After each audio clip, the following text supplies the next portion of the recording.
Assalamu alaikum. Wa alaikum assalam. Alhamdulillah. It says that we're live. We will see. So typically a bit of a delay, but Assalamu alaikum. I'm glad that you decided to join me for this conversation on accountability.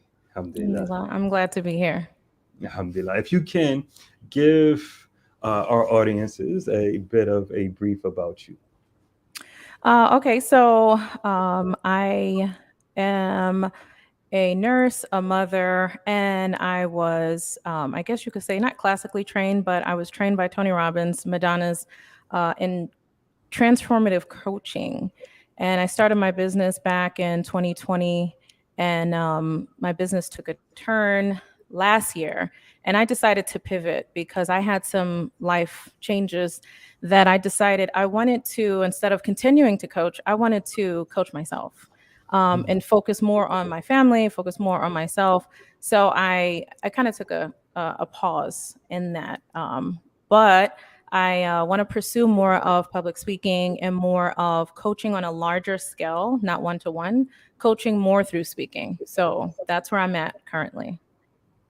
So a pause. I'm not sure if it was a pause because what you're doing now is what caught my attention, right? Hmm. And so what I was saying to you, beforehand, and the impetus for this is one of the things that I noticed in your post on IG, and I'll make sure I put the links in the description. But one of the things that I noticed in your post on IG is that there was this refreshing accountability. And I'm not sure if you remember, I sent you a message saying, "Do you mind if I reshare this?" Right? It was a message you and I had privately, Mhm. but it had a sense of accountability in that for me was not only refreshing, but it's actually where I want to get my clients to. So, just for those that are listening, the majority of my client base are Muslim women. I think the reason that is uh, I will take some credit and say that I think my skill sets are good, mashallah. But I think another part of that is uh, I give sisters the uncomfortable truths. Mhm. And I think one of the disservices that we've done to uh, our sisters, whether it be in the States, Canada, or UK, I think globally, what we've done is we give them comforting lies, right? And I think for me, the end game is if I'm able to give sisters the uncomfortable truth, they'll move to accountability quicker. And if Mhm. they move to accountability quicker, they're more than likely to make more informed and life enhancing decisions. And so for me, that's one of the struggles that I go through or the challenges with my work with the coaching is teaching a modality to sisters so that they can see some of the unhelpful or limiting ways in which they're thinking Mhm. so that then they get to this space of holding themselves accountable. And accountable doesn't mean that the other person doesn't have any fault in Absolutely. the issue, right? It's just that, look, if I'm working with you and you're coming to me, our focus is on how do you get better Yeah. with the the hope for our brother who you're involved with or your sister or someone else does their work. But right now, our focus is on you and I. And so, how do I get you to see the limitations in your thinking, and thus that produces the limited emotions and behaviors, so that way you can perform better or you can get more of what you want. And to me, a essential part of that is yes, getting control of the thinking, but then also coming to that space where you take accountability. So it was refreshing to have that conversation with you because it didn't take any probing. It was just like fresh. Yeah. What I would say to start is, alhamdulillah, for me, and this is not an overnight process. I've been on this journey for the last almost 7 years. So this has been a long time coming. And what I would have to say is that a real pivotal moment for me in my transformation was self awareness.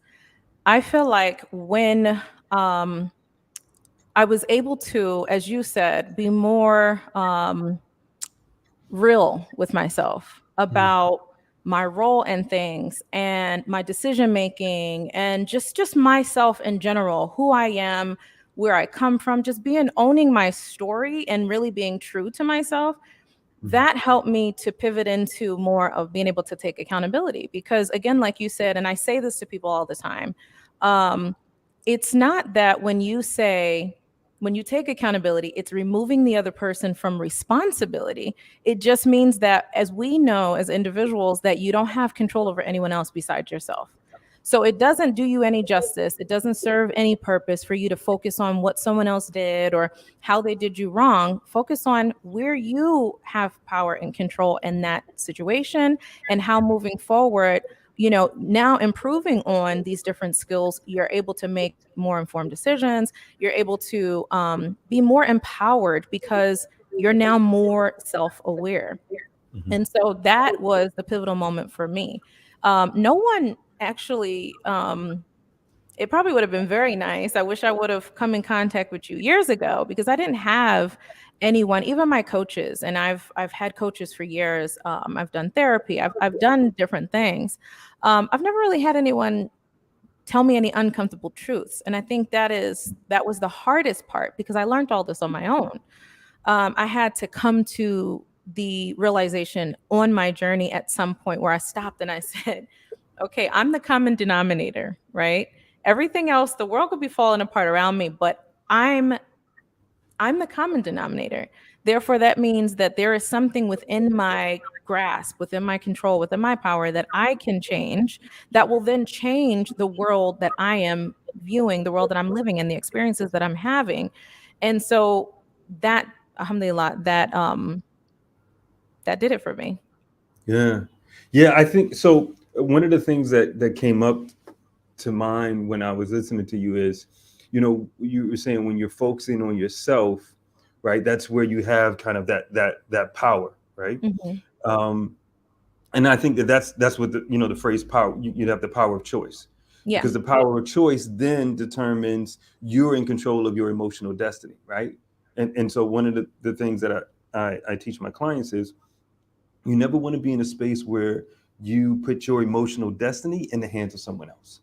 And the way in which you do that is, the way you feel is dependent on how they think and what they Yes. do, right? Versus you being in control of the thinking, feeling connection, i.e., event happens, I perceive it this way, I make this evaluation, I create this narrative, and then that produces my emotions, Absolutely. versus being dependent on what someone else thinks, feels, says, or does, and then that determines how I feel, right? Because that puts you on that emotional roller coaster. So Hmm. why that comes up for me is, one of the things that I know that happens is, when you focus on the other versus focusing on the self, the discomfort is less, right? Yes. Right. And I think one of the challenges, and one of the benefits in teaching people how to regulate their emotions is, they're not fearful of those uncomfortable emotions. See, when I can blame the other, then I'm less uncomfortable emotionally, because it wasn't me, it was him, Yeah, right? exactly. There's no ownership in that at all. There's Right. no ownership. And also too, I think that unfortunately there's this belief, and it's very common, and I subscribe to it as well at some point in my life, that being uncomfortable is wrong, or like Mhm. when you feel uncomfortable is something you have to shy away from or you have to run away from. Whereas if you sit in the discomfort of those feelings, those uncomfortable feelings, when you come to certain realizations, then you're able to embrace more of the breakthrough that is actually behind the discomfort or those uncomfortable emotions. But when we run and we hide, all we're doing is just we're suppressing and repressing that. We're not handling it. We're not dealing with it. We're not addressing it. And so we're just piling more experiences on top of, the trauma that we already had from previous relationships or previous situations. And so I'm a proponent of sitting in the discomfort, Mhm. and a part of what you said is that when you remove the responsibility or you remove the accountability from yourself, you can feel more righteous and you can feel more like, okay, well, it's not me, it's them. But how does that do you any good at all? Right. How does that help you in any capacity? It doesn't help you to move forward, because it could be them today and then it'll be a new them tomorrow, but then it's just going to keep being them. And where do you fit in your own story? Right. So, And that's it. I say it again. And that's it. You know, the story, the narrative you create is critical because the them is going to change daily, right? Exactly. But if you have this narrative that there is something wrong with me, that I'm less than, I'm not worthy, then everyone that comes into your sphere is going to give you evidence for why you are less than. But Absolutely. the reality is that's you take that is, you know, we search for meanings, right? We search for meanings to prove or disprove the thinking we have, right? And so if we have this narrative about ourselves that we are less than, which makes it difficult for ownership. Because Absolutely. Yeah. if I take ownership, then that potentially means that those uncomfortable thoughts, that narrative, that self-talk that I don't like to tell anybody about, that I use a mask to cover, Hmm. may be right. It may be true, right? And that ownership makes you look at it. Yeah. And deeper than that, I feel like for me, what has really been true on my journey for me, going back to just being real, I had to become brutally honest with myself about, it was hard. It was very, very hard. And I tell people, this is not a glorious journey. This is never going to be this beautiful thing. And it's just like, oh my God, I'm healing. Healing is not pretty. It can be a lot of pain and discomfort, and just a lot of things that come up, but it gets beautiful as you continue to move along. You feel less burdened. You feel more empowered. Um, Being able to become very, very honest with myself was hard. And that's what people say, like, look in the mirror. And I started this journey off with trying to identify what self love was, because I Mhm. realized I didn't love myself. And so, like you said, exactly what you said happened in my life, where I kept being affirmed through relationships and experiences, that you're not worthy of love. You're not worthy of, better treatment, or you're not. So I kept having that affirmed for me. The problem was never the people. The problem was always me. And so when I turned the focus in and I learned how to love myself, I started to build up the self-worth and self-esteem and confidence. But that helped me to move into the next phase, which was to be able to look and say, okay, I can look in this mirror and I might not like everything that I see, but it's Mhm. all a Mhm. part of me. And Mhm. so I'm not going to detach parts of myself and say, oh, I hate that part. I don't like. And even if it is something that I'm working on and I might not like about myself at the time, I have the control, right? I carry the remote and I get to do the work. So that's where the self awareness, I feel, comes in and comes in handy a whole lot, because when you get to know yourself more, when you have those deeper conversations, when you're more in touch with the inner dialogue and you're more in touch with your emotions and your feelings, then you can sit with that and really, like you said, we search for meaning, right? But we're always searching for meaning outside of ourselves. And so I feel like it's extremely liberating when you can find the meaning within, and you can really pinpoint, where is this coming from? Why do I feel this way? Why does that make me behave this way? Or why does that trigger me like this? When you start to have those kind of conversations with yourself, it's so much more easier to then, it's not like you're looking outside of yourself anymore for that validation, or looking outside of yourself for the meaning. You're starting from within and going outward. And that has just been the game changer for me. It just shifted my entire perspective of relationships, people, experiences, everything.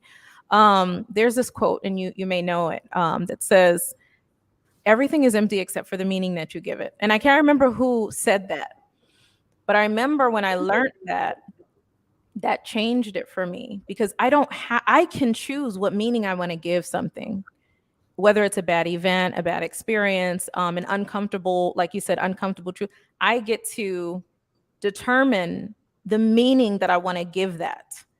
So it's really an and I want to say a person centered, but it's really about centering around yourself versus you're not the star of your own play. You're just an extra. And so that's Mhm. how I look at accountability. I see that when we're unable to take accountability, we're just an extra in a movie, in someone else's movie.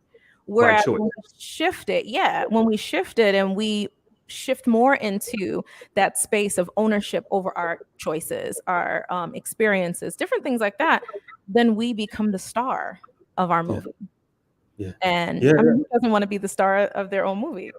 Yeah, look, I tell people all the time, man. If I don't celebrate me, who will? And I'm not going to be Exactly. dependent on other people celebrating me, you know. And I think when it comes to self awareness, I think this is where, for me, learning and model comes into play, because when you're self aware, one of the things that you know, at least, so for me, I work from a model called CBT, cognitive behavior therapy, Hmm. and the particular strand that I use is called RABT, Rational Emotive Behavior Therapy. Okay. Um, and so, what that model says is that we're all fallible human beings, right, by design. And so, that's one of the first things I try to get through to the clients that I work with, is that by design, we're fallible human beings. So, we can look at this from a secular standpoint. Look, uh, motivational speaking is a $1 billion industry, and typically those who are successful in it, they had lessons learned. They Hmm. had a trial in life. They made a mistake. They fell short. They lost their family. They lost their wealth.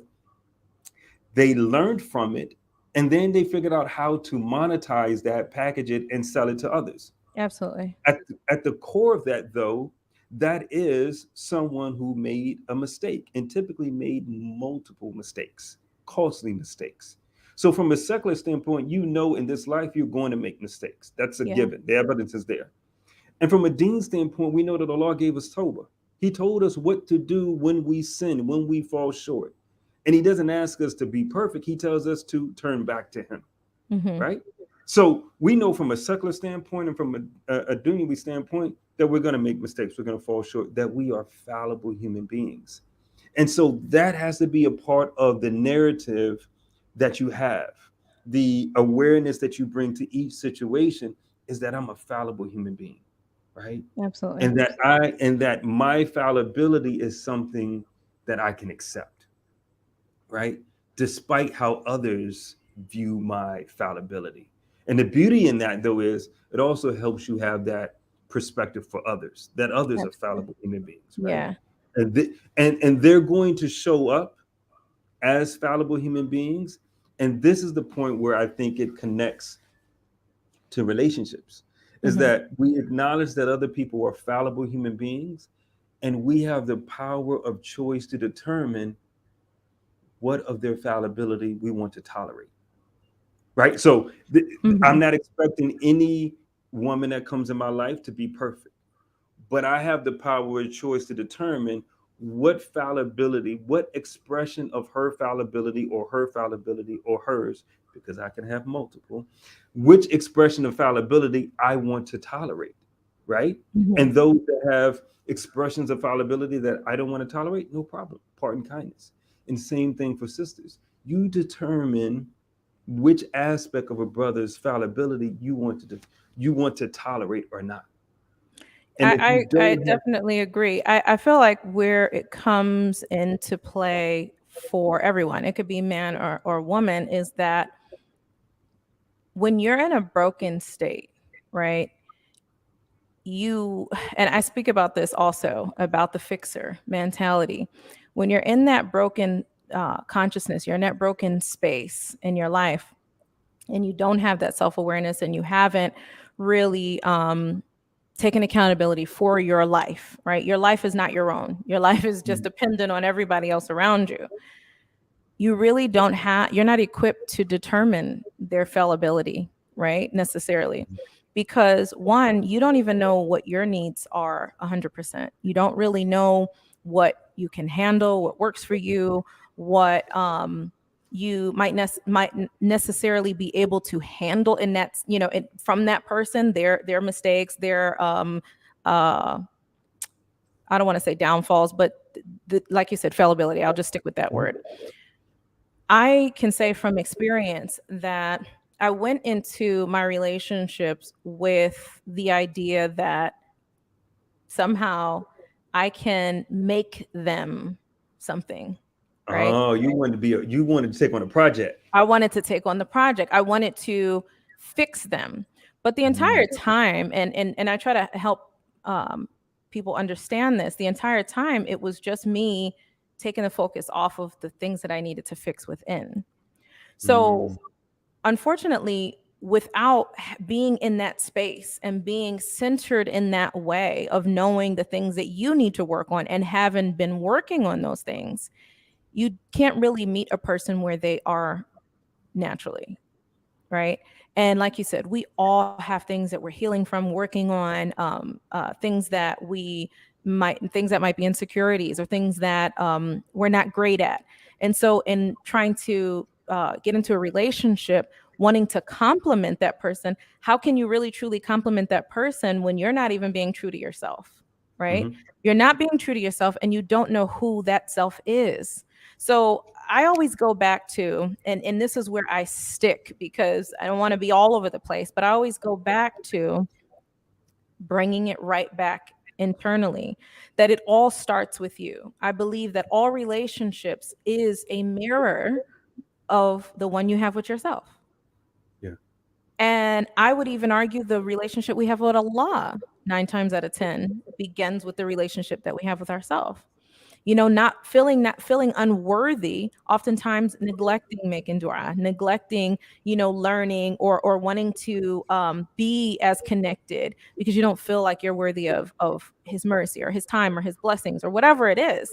And so all relationships, I do believe, start from the one that you have with yourself. So if you're going into a marriage and you haven't worked on that relationship with yourself, you're going to be trying to work on that person to make them more of what you can tolerate. Not that you're going in there saying, okay, I can handle that. Or no, you're not being on, you can't be honest with yourself at that point. So you're voluntarily ignoring the red flags because in a way it's kind of weird and twisted, but in a way the red flags is almost a green flag to say, oh, that's the thing I can fix, or that's the thing I can work on, or and you start picking this person apart, and they didn't ask to be picked apart or fixed or any of it, but Right. it's something that fulfills your need to make everybody around you like they're dolls, and I talk to my kids about this, like, people are not toys. You cannot arrange and manipulate people to fit your narrative, to fit your story, to fit what you want to see or how you feel comfortable. And I can honestly say that I've done that. And I mean, it's not great, but what I love from that, and going back to what you mentioned about the speaker and kind of like the hero's journey, is that as much as I'm not proud of the mistakes that I made, the mistakes that I made me who I am. Mhm. And so, and Allah subhanahu wa ta'ala giving me the awareness of my mistakes or my shortcomings or whatever those things are, and then me taking that knowledge and doing something with it has put me in this position where, and it's still so long to go. Like, I'm still a work in progress. At the end of the day, though, I feel so much more safe inside of myself, whereas I didn't feel that before. I felt like I needed to manipulate the world around me to feel that safety. Yeah. Yeah, I think one of the things that came up for me is you're right, that's safe. So I work from a premise for myself as well as with clients. And the thing that I think makes me passionate about the work I do is I believe the model that I'm using. And so the model that I'm using at the essence talks about a thinking, feeling connection, Mm, meaning your thoughts largely produce how you feel and subsequently what you do. And yeah, that sense of safety and security can come when you've learned how to get in control of the narrative that you have, that self talk, right? that narrative that you bring to each situation, because essentially that's the baggage that we talk about. Hmm. From my perspective, the baggage we bring to each relationship, whether it be professional or personal, Hmm. is essentially the narratives, the meanings we've made about situations that have happened previously in life, right? And Yeah. so this event happened. What did I take? What meaning did I make about that event, about myself, Yeah. about others, about relationships? And that's what we carry with us. Not the relationship. The past is over. Like, that's the past is the past. But that meaning you developed from that incident is what you carry with you. And that's the unpacking, checking that meaning to see if it's constructive or not, if it's functional or not, or is it dysfunctional. That doesn't mean that you're going to be perfect with the narratives you create, but there is some sense of security and relief that comes with knowing how to check your thinking, right? And to adjust your thinking when you need to. I think, and one other thing that came up from listening to you is, and I found this in myself, but also a lot with the clients that I work with, because I do believe that, I don't have any study for this, but I do believe women do this more than men. Hmm. Well, actually, no. I believe women do it for different reasons than men. Let me say that, in Okay. terms of accepting or choosing someone that's a project. And listening to you, it kind of reinforced a notion that I had before, is that choosing a project is essentially a distraction technique, Hmm. right? It's essentially, so whether it's you have an uncomfortable emotion or uncomfortable thought, and so I'm going to go and watch TV, or I'm going to go do something constructive. I'm going to go do yoga, go do exercise, versus dealing with the issue. Choosing a partner that is a project, despite the red flags, is a long-term distraction technique Yeah. until the red flags really manifest themselves as you somewhat knew that they would. And Hmm. that's uncomforting, right? In the beginning, it's comforting. But soon as the red flags show themselves and you really see that this is a project that's beyond just my capacity, that's when it gets discomforting, right? And it's no longer a distraction technique, because then you got Yeah. to really deal with why you decided to venture into this project despite all that you saw. And I see it so often, and talk to me. What do you think about it? What do you So think? I agree. I would also add that the um I would add that beyond the distraction and even ignoring the red flags, I believe that it goes back to the validation, or the not validation, but the reaffirming of how you see yourself anyway, and what you see yourself deserving of. So, in a way, it is a distraction because you get to blame, blame, blame, blame, blame, and be the victim. So, there's a secondary benefit to being a victim, and not a lot of people know this. So, you have being the perpetual victim, you get to be wallow in the, oh, look at what they did to me. Oh, look at how mean they are. Oh, but you're never taking accountability for the fact that you put yourself in that space, right? You Yeah. chose that, right? You chose that, not even if it's a job or a friendship, whatever it is, wherever you're finding yourself victim, being the victim and blaming the world, and you see that the world is, things are happening to you versus happening for you. I believe it comes back to reaffirming, or having the world affirm for you how you already feel about yourself. Your And narrative. so exactly. So you get, it's like recycling. It's a recycling. The entire bit is a recycling, and you'll find that in your life in multiple different areas, or in all areas, I would argue, that you don't really show up for yourself. So you find a partner who's not going to show up for you. But instead of you showing up for yourself or doing the work, you get to say, look, they don't show up for me. Now, it's different if you are in a space where, and this is where I wanted to pivot to also, where you can be more vulnerable, and have the power to make choices, but be able to vocalize those boundaries and where you stand on things. Mhm. Because let's face it, there's no perfect marriage out there, right? But Mhm. even in doing the work and working as hard as you can and working as long as you have, you're still going to come up against issues and things. But having those tools to be able to communicate, hey, I feel like this is what I need, that's a different story than choosing someone who's going to just not give you those things to reaffirm for yourself you don't deserve them to begin with. And Mhm. so I believe that all of it is really a recycling of your own belief system, your own inner dialogue, how you see yourself. Because the outer world is a reflection of our inner world. So when you change the things that, they say all these like little cliche, like Mhm. quotes and stuff like this, but it's so true.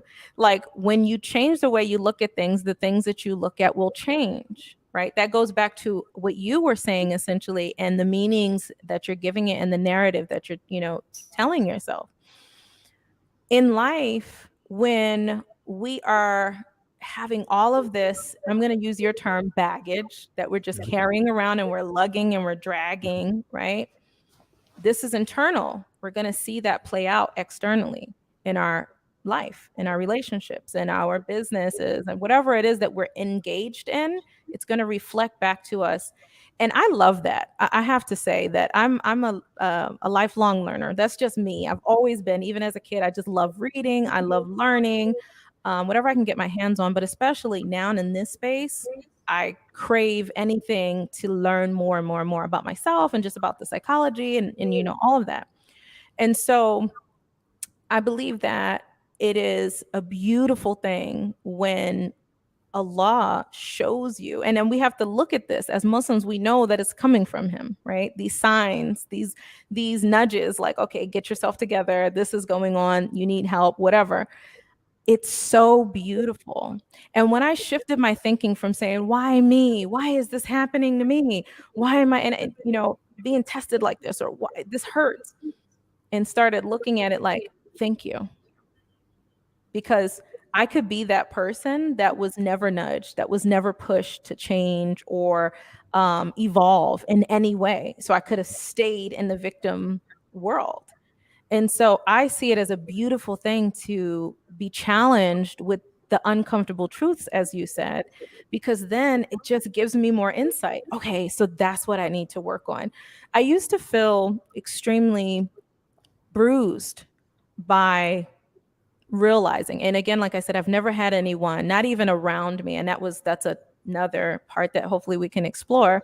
But I've never had anyone tell me it like straight. And I've always valued that, which is Yeah. interesting. I've always valued straight talk, just like tell me what it is, tell me the truth.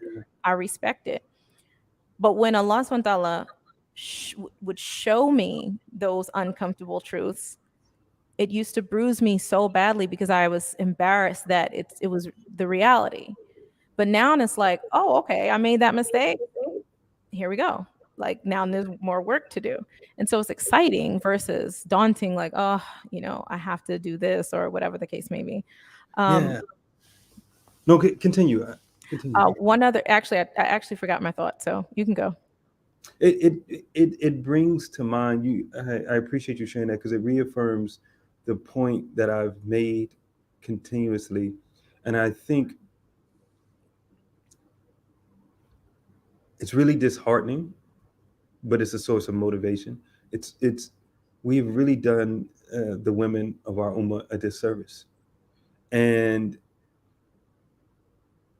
I don't know about you, but for me, I converted to Islam in the early 2000s, and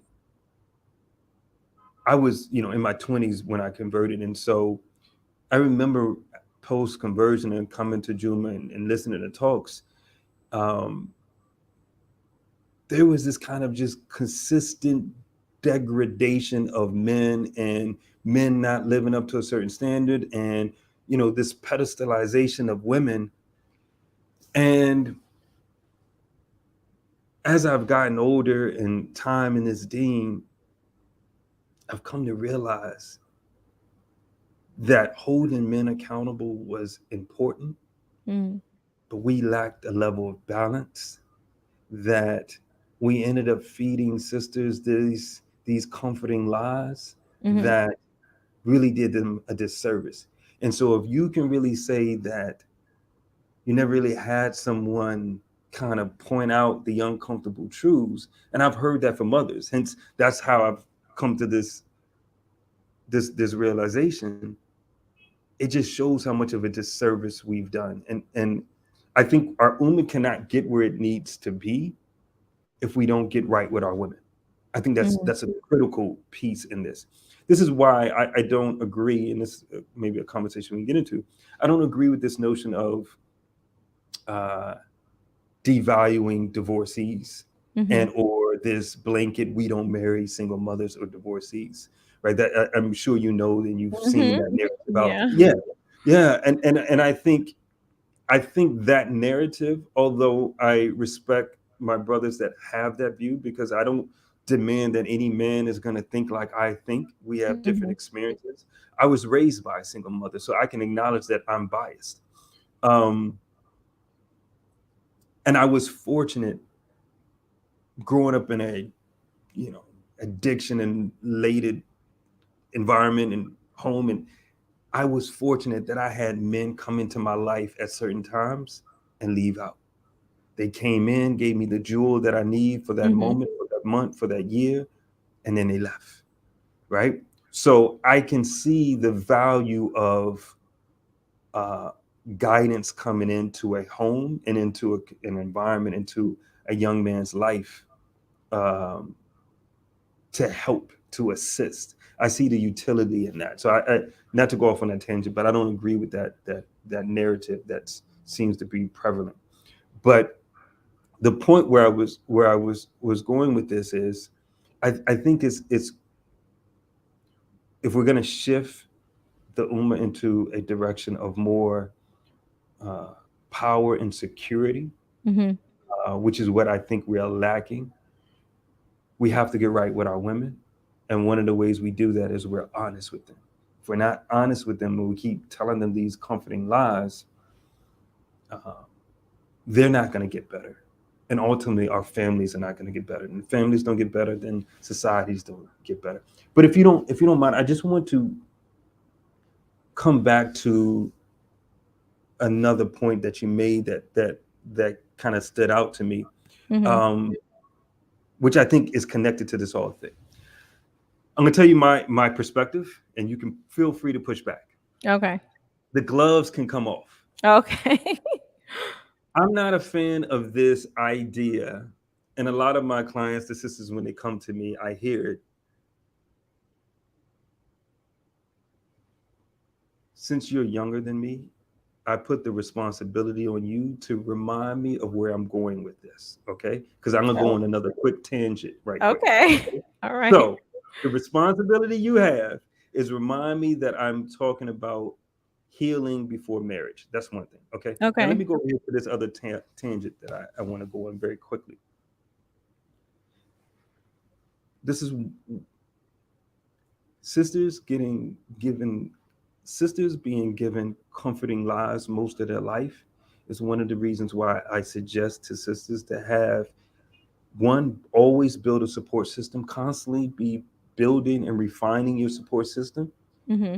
And in this day and age, make sure you have a man in that support system, because 9 times out of 10 the man is going to give you those uncomfortable truths, where a lot of your girlfriends are going to give you those comforting lies and enable you to continue down that path. And please, just recommendation to everyone out there, make sure that your support system is not just your girlfriends, because they're going to tell you, because they out of a good space, but they're going to give you those comforting lies. Now I don't need you to, I remember, I'm going to go back to over here. The gloves can come off. Feel free. You can push back. You can throw some. You can do whatever you want, because Okay. you may not agree with what I'm going to say. Oftentimes, sisters come to me and I hear this and I don't agree with it. That when it comes to getting married, they have to wait until they heal first. Hmm. Okay. I don't like that. I I don't. don't think it's realistic. Okay. You agree? You with me? I actually do agree. I agree, but there is a caveat Okay, I because love that, guys.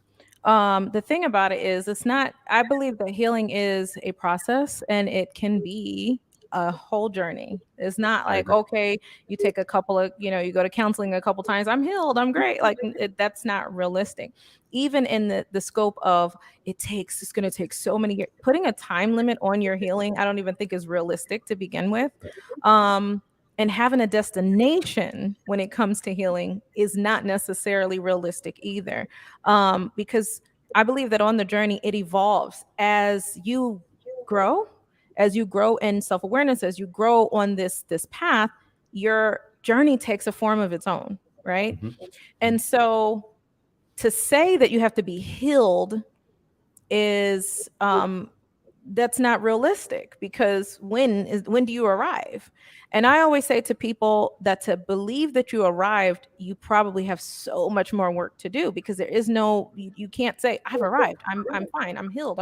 And then also there are certain relational traumas or certain relational triggers that when you are in a relationship will bring different things out of you that you couldn't see or that you wouldn't know about just being a single person. So let's say that a person dedicates a max of like 4 or 5 years to their quote unquote healing journey. And they're like, okay, I think I'm ready to get married now because I've healed. Right. And I'll tell you a little story after this point, that you get into that relationship and suddenly all this stuff starts coming up and you're like, oh my God, I'm not healed. I forgot. Yeah. You just start going crazy because you think, I failed. I did all the work that I didn't mean anything. I failed. No, it's not that you failed. And also, it's just that you, one, had the wrong perspective of healing. And two, and you had a different expectation of the marriage and of yourself. And then the other part to it is some of the things that are going to inevitably come up in a marriage, because you're dealing with a different person, raised from a different background, different mindset. Like, it's a whole nother human being. You're going to come up against challenges that will challenge you as well as them to grow even more. And it's a deeper growth than what you could have ever done on your own. So I did that. Okay. So the reason I agree is because I made the mistake. I made the mistake. I was that person that was like, I am healed. I'm fine. I Mhm. can do this. Then I got into the relationship and my world was turned completely upside down, because I had false expectations. I had the wrong perspective on everything, marriage, myself, just and I just I felt like such a failure, because I was like, I've invested so much money up to this point anyway, right? In Mhm. my self-development journey and my healing process, all of that, just to get in this relationship. And I'm like, I lost control. I just, I was just like, oh my God, I just felt like the sky had opened up and I didn't know what to do at that point. And so um I don't mind sharing this, but I walked away from that relationship.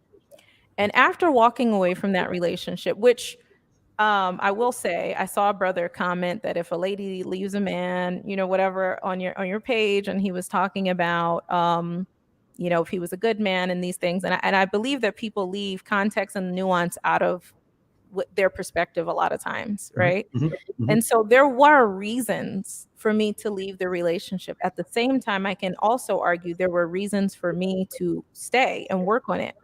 But I ran for the hills because of that notion of, it must be the marriage then. It must be this person. It must be.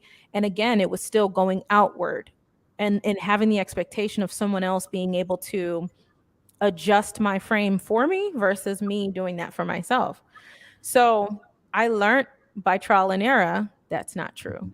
It doesn't work like that. And you're always going to be in relationship, out of relationship, needing, and I will say needing to continuously work on yourself.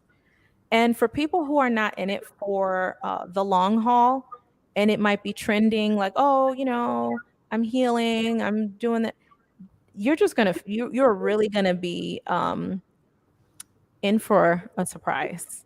Yeah. And so I don't believe that's true. I will say though that yes, there are certain things about yourself that you want to be more aware of and equipped with going in.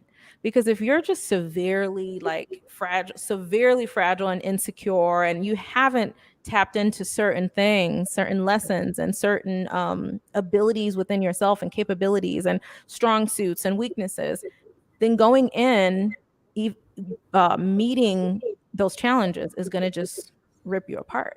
So yeah, I do believe there is a certain amount of work that you might need to do and certain amount of education that you might need to have going into the marriage at the same time to believe that you'll be fine, like you'll arrive at some point and then you can get married, or I'll get married now and then he'll change me. That all of those is the wrong perspective, Yeah, you know. yeah, yeah. And so I like the way You that thought you, that I would fight you on that. because the reason why I say that is it's one of those popular trendy type of notions to put out there, and I see it a lot. No disrespect, but I see that a lot from the sisters who are coaching, right? Mhm. That you have to heal first before you get into a marriage, and I just think, respectfully, I just think it's illogical, Mhm. right? For the things that you said. Like, okay, well, what is that destination? What is the benchmark? What does that look like? Like, what are the tangible things in your life or the intangible things in terms of your thinking that we can point to that lets me know that you've hit this particular mark, Yeah. right? And is that the same for every person? And so when I've nudged my clients a little bit more when they come to me with that,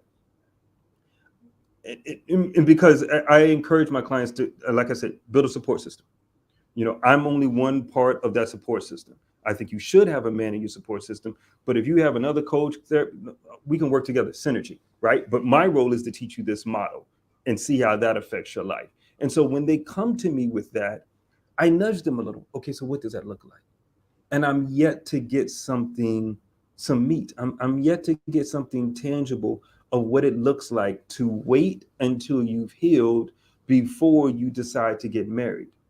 My counter to that is the bare minimum should be, and this is just general because it's going to be different for every person, but the bare minimum should be control of a modality, Mhm. meaning you know how to check your thinking and change your thinking in the moment, right? Because life is going to give you those tests. And we know that Allah says that He's going to test us in terms of our wealth, our well being, our livelihood, right? So we know that we're going to be tested. And the example I gave earlier with motivational speaking, right? These are people who have been tested in life. So whether you look at a dunya or the deen, you're going to be tested. Mhm. Do you have the skill sets you need to be able to check your thinking, check your narrative in the moment? If you have that, then we can start talking about, yeah, just go ahead and get married. Because marriage is going to test you like everything is going to test you, I have right? a thought. Talk to me. I have a thought. So it didn't occur to me before, but I would have to say that I believe that the whole healing journey can become a band-aid and a way to self-soothe, and like I'm too afraid actually. And not being honest with the fact that it's like I don't know. I'm not ready, right? I'm not ready. Whatever because like you said, it'll be case by case. It'll be different for everybody. But I would argue that it's something beneath the surface of why you're trying to put this off, and you believe that you have to reach a certain point, because it's almost similar to getting into the relationship and trying to fix the person. It's all just doing the laundry and never really getting to the task, never really Mhm. getting to the root of it. It's just like, I'm just going to wait. I'm just going to wait because you feel more in control.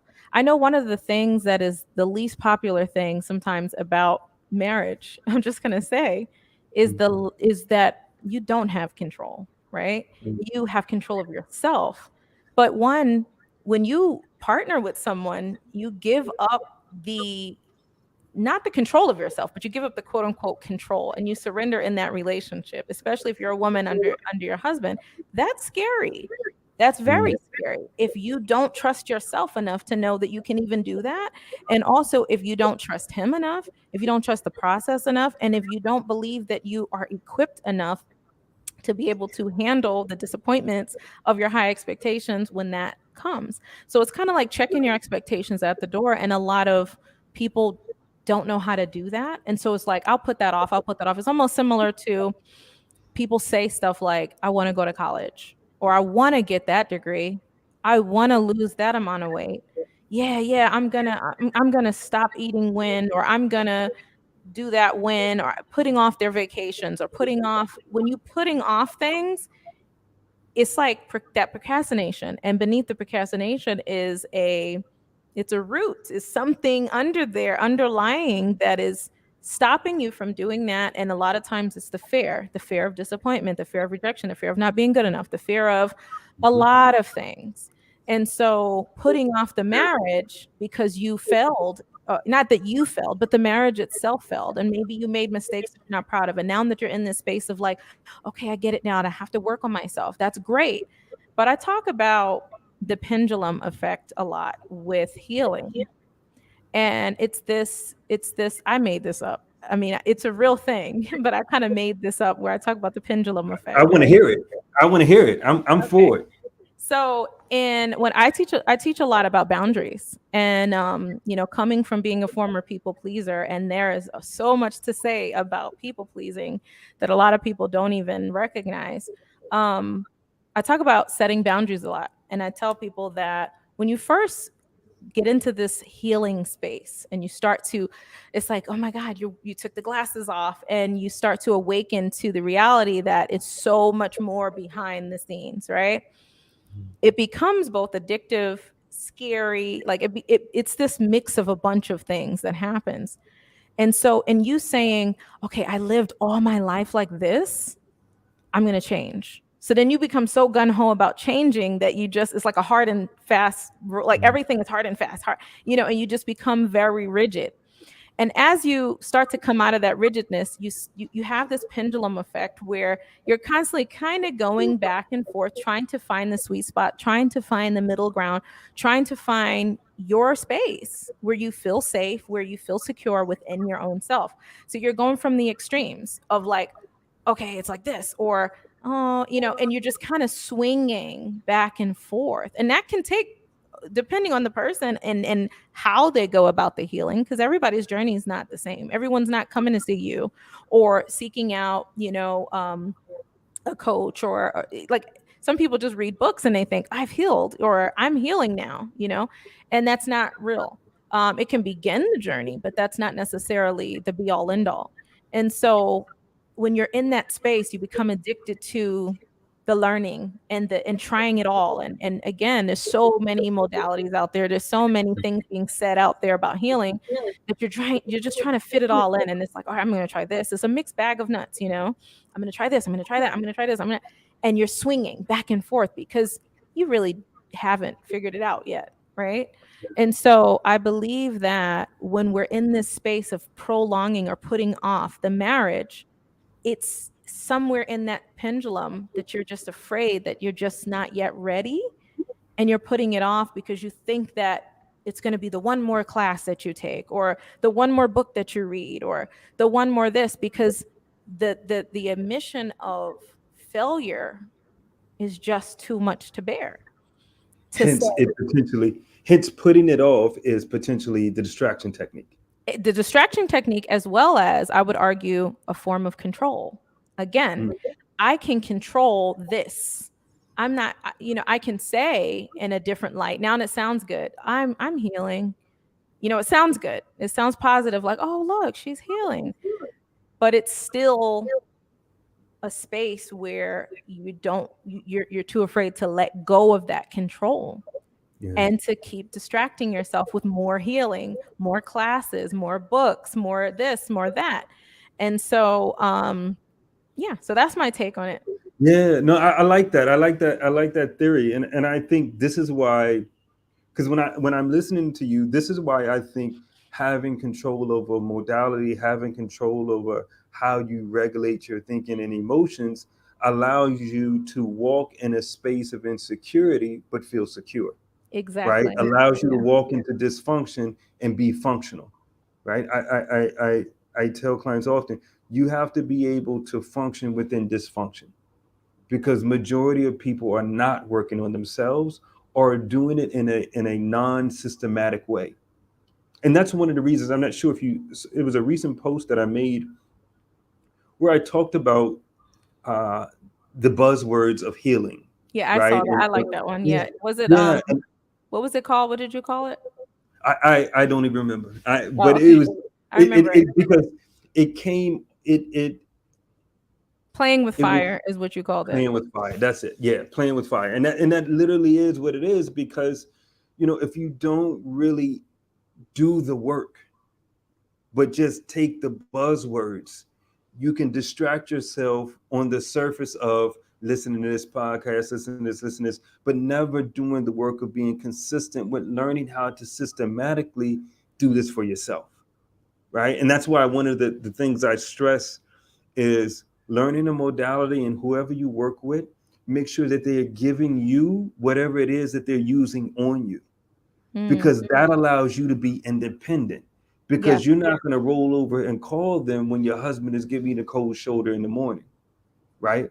Or comes home and is extremely rude in his greetings of you, right? So you have to be equipped. And so that to me is kind of coming back to where we started. Like, do you have control over a modality or some systematic way of how you're going to check your narratives as they Mm. come up, and as they present themselves in different challenges in life. And one of the things that I want to add, so from the model we talk about the thing that sets us the most is the demands we create, the demands we Mm. place on ourselves, others, and life conditions. And what I would add is the demands we place on Allah, right? Mm. Because subtly, just to add some spice to this,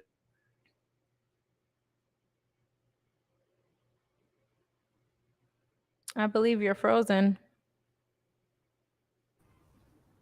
It am I, froze. am I good? You Am I good? froze for a second.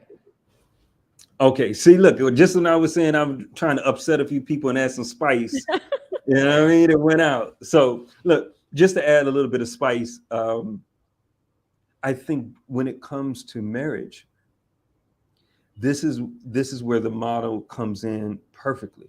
The model says that demands that we place on ourselves, others, and life conditions, and I would add to our Lord, this is what leads us to upsetting ourselves, right? Because Mm. a part of the narrative is we're demanding that we must do something, others must do something, or Allah must do something, or conditions must not give us the conditions that we don't want.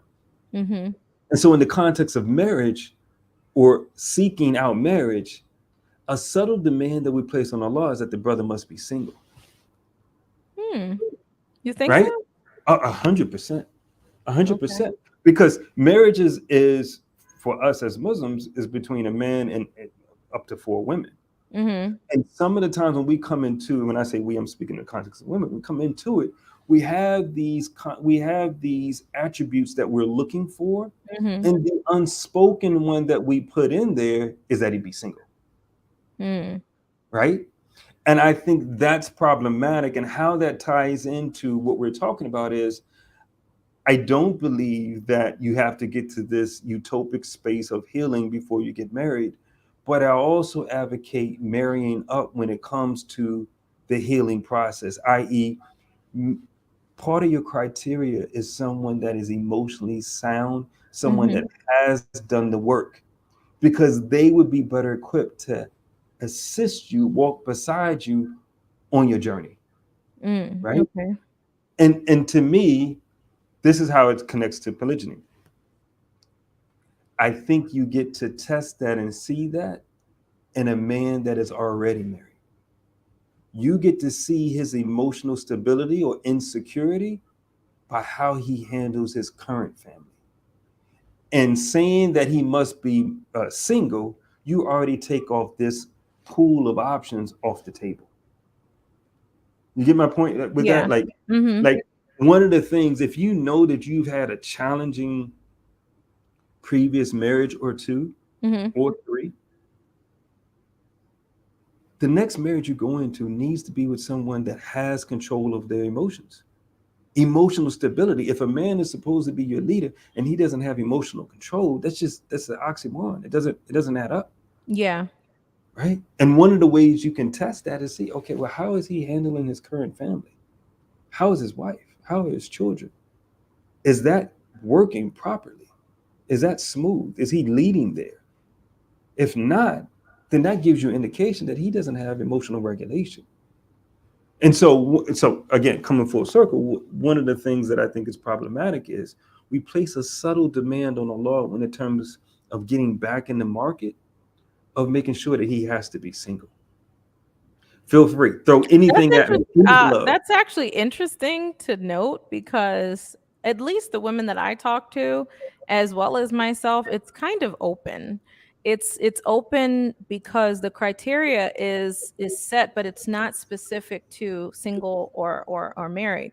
Because but I do get your point about being able to see something actively happening, and you get to you get to how do I want to say you get to Assess, hope, assess, or yeah, you get to assess this person based off of their current situation versus someone who's single. Then it's like you're going to go in and you're going to see how that works between the two of you. You don't have anything to go by, you don't have any point of reference, right? So I get that point. But I guess that's new for me. I don't really know a lot of women that's like, oh no, he absolutely has to be oh, single.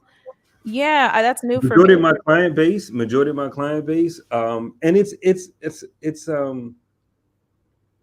it's a challenge because we speak to one of the things that you mentioned earlier.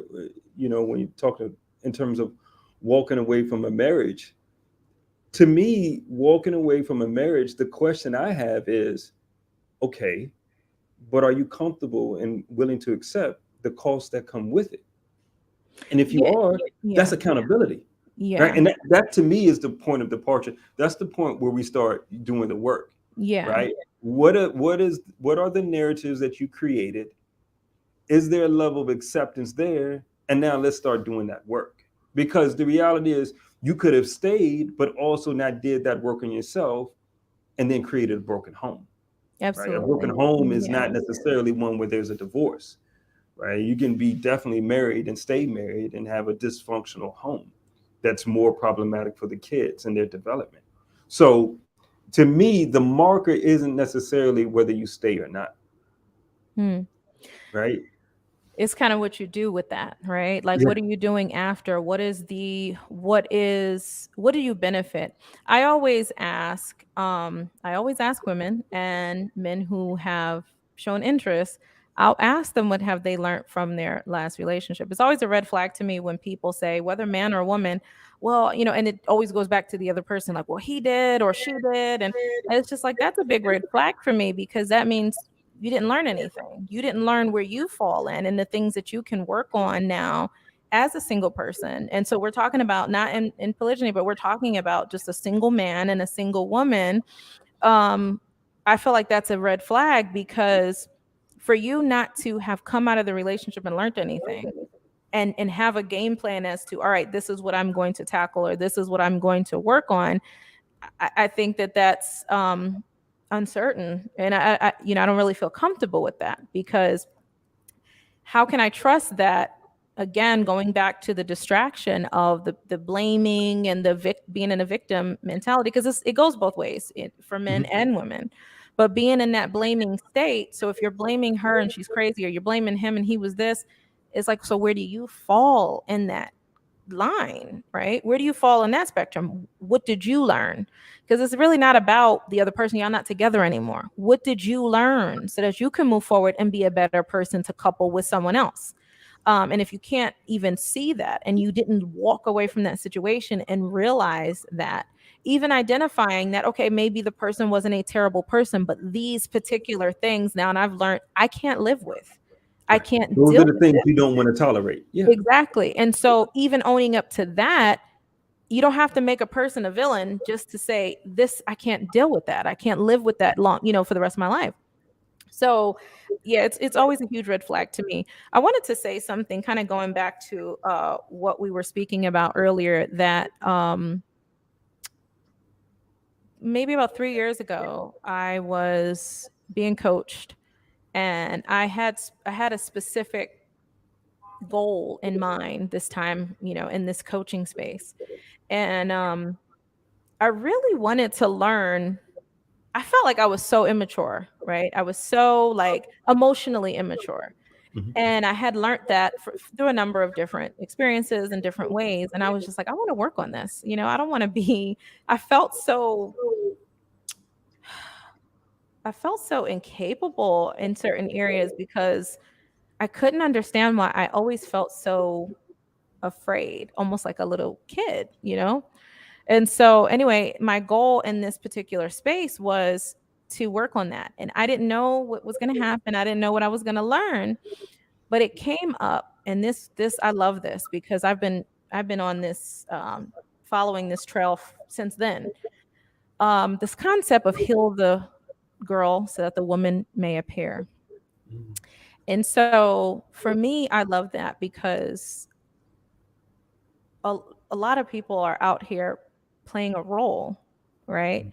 And we're out here wearing adult clothes and briefcases, and we're going to work, and we're doing all these adult things, but we're really just a little kid playing pretend. And so when we get to a place where we can identify that inner child that is wounded and scared and afraid and um have created these narratives without context, without the ability to understand the world because you were a child. Kids, how much does a kid know, at a particular point? It really opened up my eyes to, and this is really my focus. One of my focuses is on inner child healing as well, because for me, I believed that a lot of the things that I was struggling with was rooted in my being challenged with being that 7-year old, 6-year old little girl. And so, yeah, I was a grown woman on the outside, a mom, a businesswoman, a nurse, all these things. But then it was like when I'm triggered, I revert back to that little girl. And so this goes back to the whole accountability aspect where being confronted with that and being faced with that reality, I had to work on healing my little girl.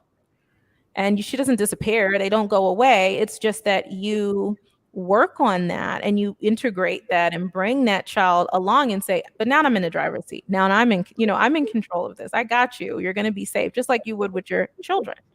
Yeah. And so I wanted to add that to earlier when you asked me about kind of like my journey to accountability. That was a big part of it because a child doesn't take accountability. A child doesn't really even understand. I mean, the children a lot of times is like center is just the world is focused just on them, and it's like even if something bad happens, it's like, oh, it's my fault. My parents got divorced because of me. And there's no context. They don't really understand life.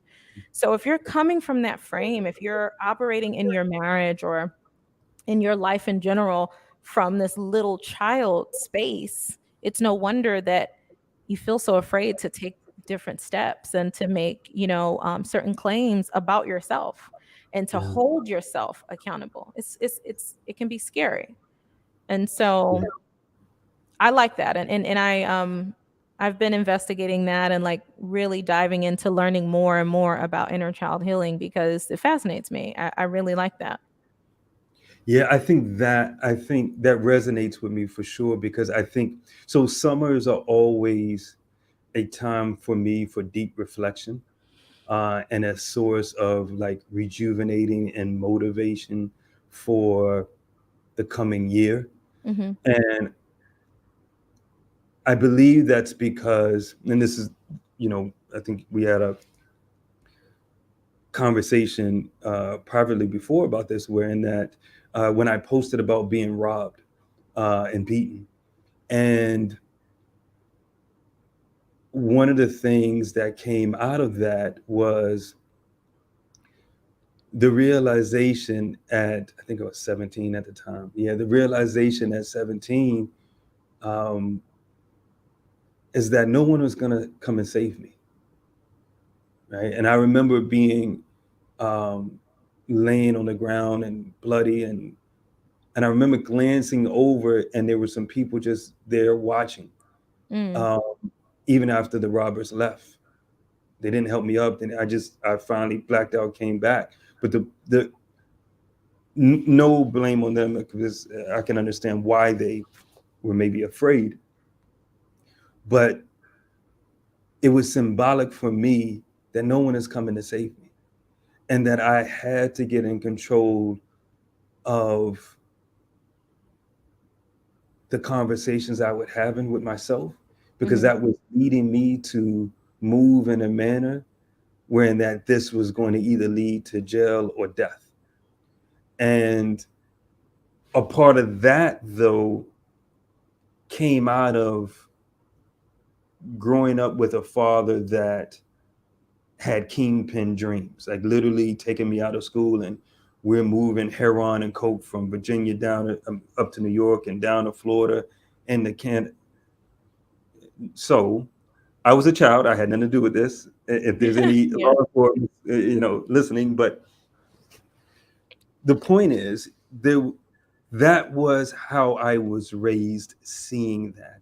But I also, once my father left and was out of the picture, there was the environment within the home saying that you're going to be uh, an F up like your father.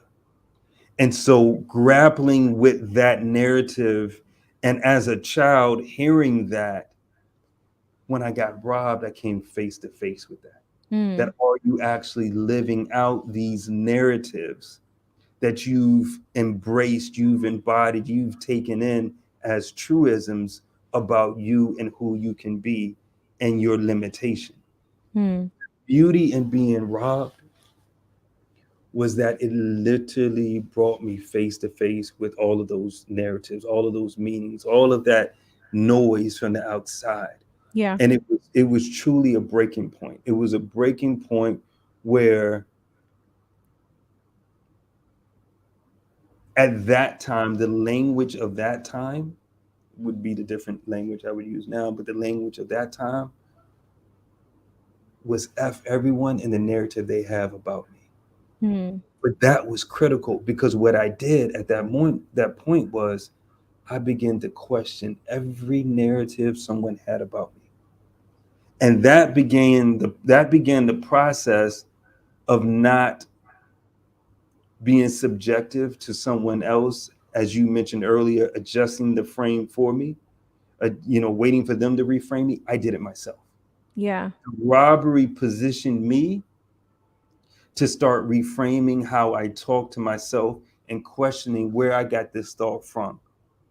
What is their life like? Right? And that began that journey, so that then when I got into undergrad and grad and I found out about CBT, it was already what I was doing, but just Mm. didn't have the diction, right, to articulate what I was already doing. And what I was already doing, and I came to the realization that how I talk to myself is going to largely influence how I feel that day and what I get into, who I surround myself by. And if Yeah. I don't get in control of how I talk to myself, then I'm not going to be in control of how I feel and what I do. That's the essence of CBT. But that began after getting robbed in the summer of, in the summer months, right? And so that's the point. Like grappling with that inner child, those inner narratives, those younger narratives that I just, as a child, embraced and believed. The beauty of being robbed is it just put it in front street. It literally, you know, the younger me, that teenage me, literally got to a breaking point. It was like, F what everybody else thinks. And from that point, I remember vividly questioning everything someone says to me. Nobody had a free ticket at that point, Yeah. right? And so that, when I hear you talking about sitting and doing that work and that being a moment for you of a shift for you, it's the same thing for me. I So didn't it's have the language. interesting. Oh, I I'm didn't have sorry. the Go ahead. language, but that's what it was. So it's interesting because actually I'm listening to your story and I'm really I'm picturing it because I have a very vivid imagination, right? And I'm thinking about how most people have their being robbed moment, but then it's what you do with that, right? So like you said, you being robbed set you on the course that would change your life forever in this particular direction, which was positive. And we all are faced at some point with that decision, with that choice. Um, it's interesting because I always say that no one just decides one day like their life is going great and I'm just going to change. Yeah. Why? Why are you going to change? Like everything's going smoothly, everything's working. People who are seeking out help and on this healing journey, 9 times out of 10 had a being robbed moment, right? Because they had a breaking point and they said, enough is enough. I can't live like this anymore. So something has to change. The problem is, just as much as it's the people on the journey that made that decision as people who make an alternate decision and they go in a different route, right? They'll say, they'll go deeper, they'll sink deeper into the narratives, they'll lean into those beliefs versus stepping out and looking at the world around them and deciding something has to give, something has to change. So I had my being robbed moment. It wasn't the inner child thing. That was just a perspective shift. But I Mhm. had my moment, and I have yet to really tell that story. And I've been contemplating on how I want to share it or how much of it I want to share. But it was very powerful. And I believe it's been many versions of that also. And I wanted to ask you, do you believe that you've had other moments along your journey, along your path that were not as critical or as crucial, but these many shifts where it's just like it kind of reinforces where you are, but it also shifts you and propels you forward to continue on this journey. Yeah, yeah. I've had a number of them, and I think one of them was how I ended up coming to Islam. And this is one of the things that I like to tell people is be very mindful of how you treat people, Mm, because you never know the station that person has with Allah or what He has planned for them to do. yeah. I came to Islam by people who were not Muslim, Mm, and I'll keep this very brief. I can say this now because it's years and statutes of limitations, but I was very wayward, and so I was living a lifestyle where I positioned myself to get robbed, because at that okay. time I was kicked out of the house and just was in a lifestyle that I shouldn't have been in, and so I did what I needed to do to graduate. I did what I needed to do to get an undergrad, but that involved me going to summer school to qualify to get into undergrad. Long story short, though, there was a woman that I was dating at the time. And again, haram police. This is before I'm Muslim. Okay, Let me yeah. put that out there. Um, I was a freshman in college, but the woman, unfortunately, one of the women that I was dating, the main one, was a senior. She was older, and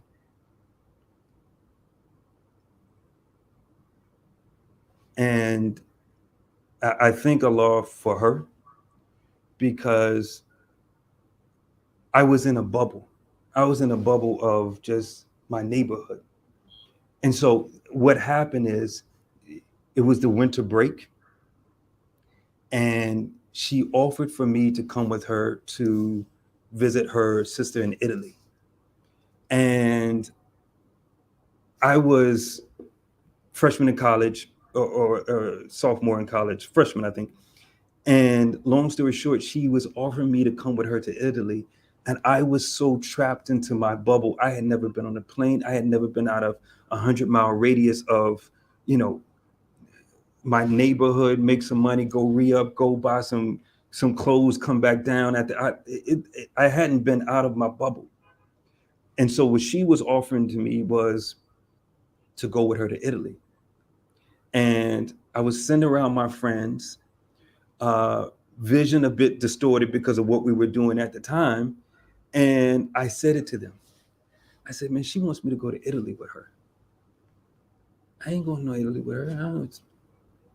And the friends that I had around me at that time were not the friends from my neighborhood. They were a new set of friends that I Mm-hmm. met my senior year after I graduated. They all looked at me like I was crazy because they had grew up in a different environment with fathers, with support system. So they knew the magnitude of traveling. I didn't. Mm-hmm. I was literally from a certain environment. Long story short, this is the point I'm getting to. I decided to go to this trip to Italy with her. And when I'm on the plane, everyone's asleep. I went first class. It's literally I'm in the front seat, and then here's the pilot's door. The pilot comes out. Now, mind you, I done had a few orange juice with a few extra Jack Daniels. So Mm-hmm. I'm that's the first time flying. I see the pilot, I freak out. Like this is how bubbled I am. If the pilot is walking, how is the plane? Like I didn't know. Like I literally was naive. I just didn't know. Like I didn't know anything about autopilot. I didn't know that there was a co-pilot. I just didn't know anything. But I'm in my mind, I'm thinking like, how is this? But then this kind of subtlety came over me, and I realized I'm on a flight to Italy. In the environment I come from, people don't do this. And that was a moment where I had a wake up call where I realized that if I just double down, 10 toes down into education, I can change the trajectory of my life. Mm-hmm. And this woman next to me is willing to give me the game. And so, long story short, went to Italy, went to Rome, Florence, all of that. When I came back, though, this woman took the time to teach me how to study, how to be an academic, because she was about to graduate. So she literally, after that year, every year I had either all A's, straight A's, or A's and B's because I was focused, I was locked in. And Yeah. she taught me how to do it. This is a woman who was a non Muslim. Where am I coming with this? Apologies, just 2 more minutes. She taught me how to be an academic, to be locked in, focused. A few years later, another brother who a friend of mine I met was an African studies major. Mm-hmm. And it was the fall. And he kept badgering me to read the autobiography of Malcolm X. I was locked in, like I'm a psychology major, counseling. This is what I'm focused. I ain't reading nothing but this because I'm trying to get to a certain level, graduate school. Winter break, we're cutting through campus because back then it was called chocolate. For anybody really wants to know what it is, you can read that. But we were on some chocolate and I was on another cloud. We cut through the university library and he stops me and he points. He says, there's the autobiography of Malcolm X. And you know, on the university, between the fall and the spring, all of the books for the fall are on discount. It was Mm-hmm. like 90% off. It was like $2. And he was like, man, you better buy this, you better buy this, you better buy this, you better. And I swear to you, I only bought the autobiography of Malcolm X is because I didn't want him to blow my high. And I literally bought, like soon as I saw, because he had badgered me the whole, soon as I saw that this was going down this route, that you're going to badger me about this book, I'm not blowing my high on you, bro. Like, okay, I bought it. Long story short, when I sobered up, got home, it was the first book I ever read, cover to cover, and it captivated me. Mm-hmm. But that, in that autobiography, it left me with the question: Malcolm, pimp hustler, to taking to lecturing at Oxford, taken to the U.S. to the criminal court. How does that happen? He says it's Islam. That to me was the first thing I heard about Islam. That was the spark. And so from there, I went and picked up the Quran. and then read the Quran like an academic. I didn't look at it as a holy book. I looked at it as, okay, this is a book. I'm in academic mode, Mm. and that's how I approached it, taking notes, everything, sticky notes, and all of that.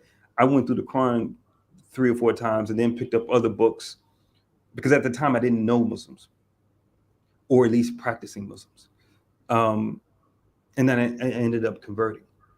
But the point that I want to get to is the two people that set the foundation for me to come to Islam were non-Muslims, and they positioned me. One, the first positioned me to approach things in an academic manner. So then, when Allah put this other person in my life, Mm. for me to now approach this new information, this new way of paradigm shift, I had a couple years of learning how to approach things as an academic, and then that was married to this moment, Wow. right? And that allowed me to Mashallah. delve into the Quran from an academic standpoint, not from a I'm searching because I had women, I was good, I had education, my life was good, Subhanallah. Mm. but two non-Muslims. So those are two moments where it occurred to me in life post being robbed that these are opportunities and Allah is affording me before I knew Allah, before I knew it in that concept. Hmm. Allah was positioning me to reframe how I viewed self and life. And they didn't come at the hands of Muslims. And so that's again coming back to the point to be very mindful of how you interact with people because you never know how the relationship Allah has with them or what He's positioning them for Yeah. their life and for yours, but also Yeah. to Hmm. be open to Allah positioning you. And that's what happened. Those are kind of two profound moments where it's clear to me that Allah was positioning me for something. What it was at the time, I didn't know, but I was receptive to it.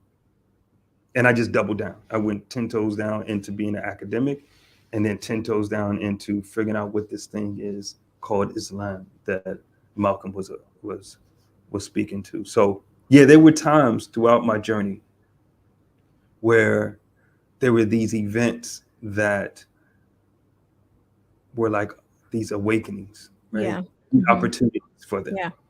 And each one positioned me to be able to receive the next, I think.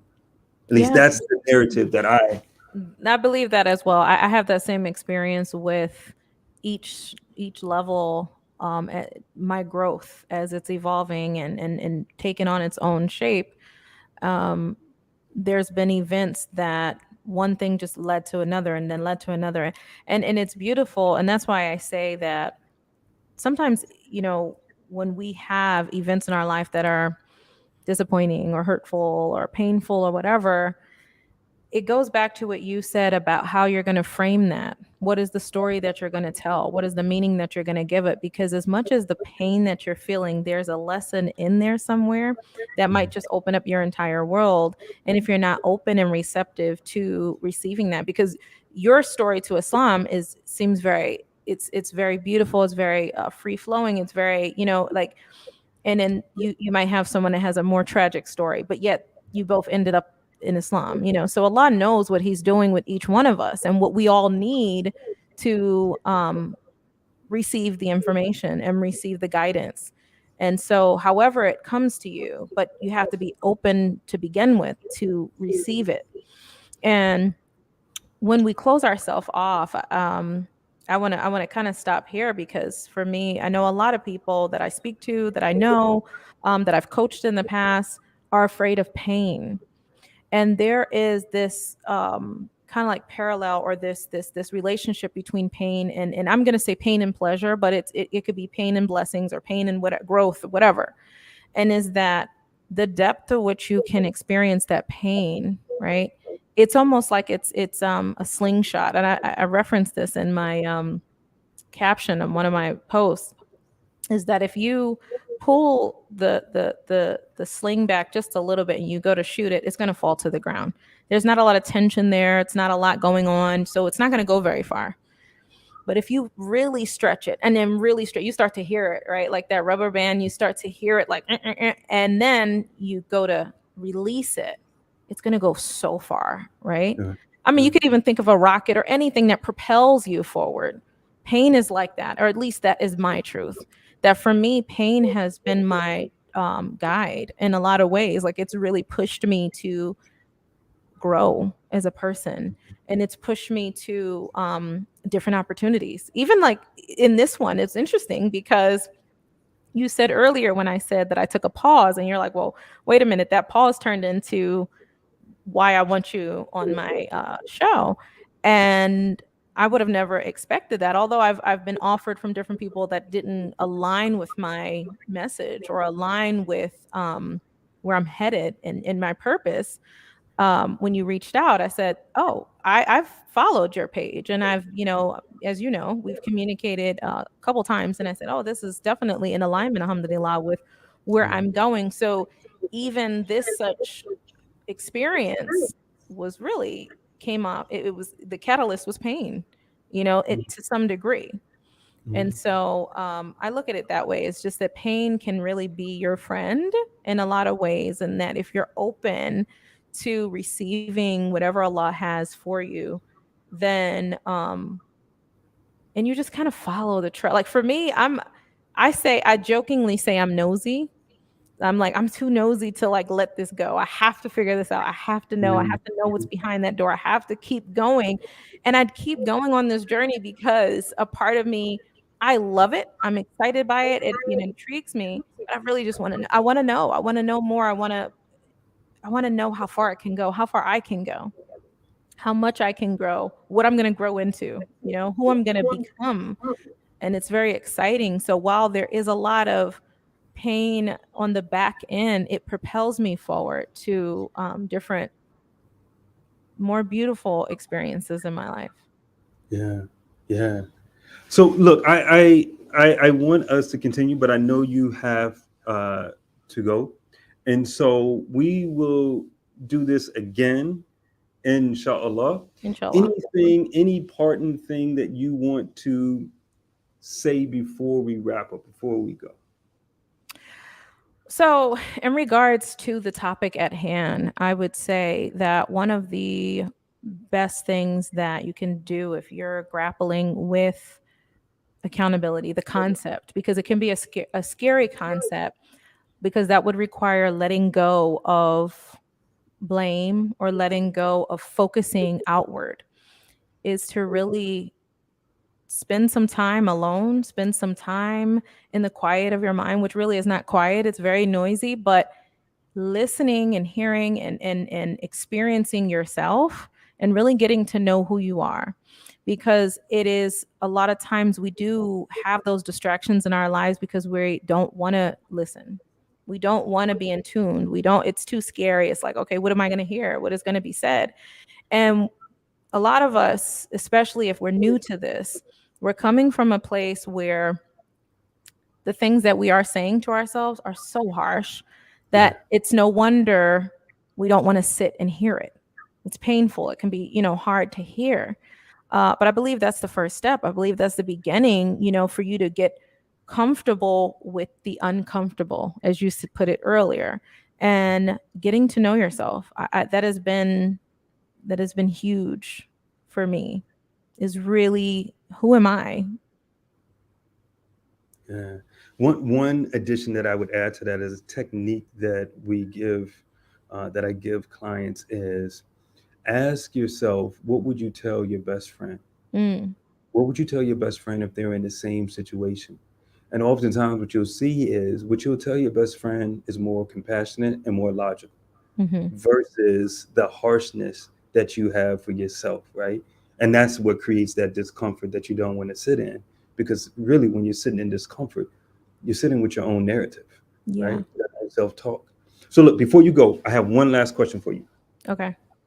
Give me one uncomfortable truth you would like to give sisters. What is one uncomfortable truth? One uncomfortable truth Oh, just that four sisters?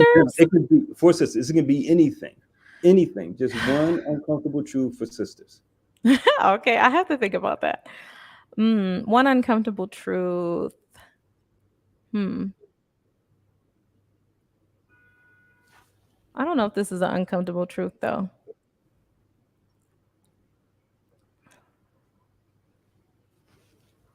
Um, Most definitely that good question.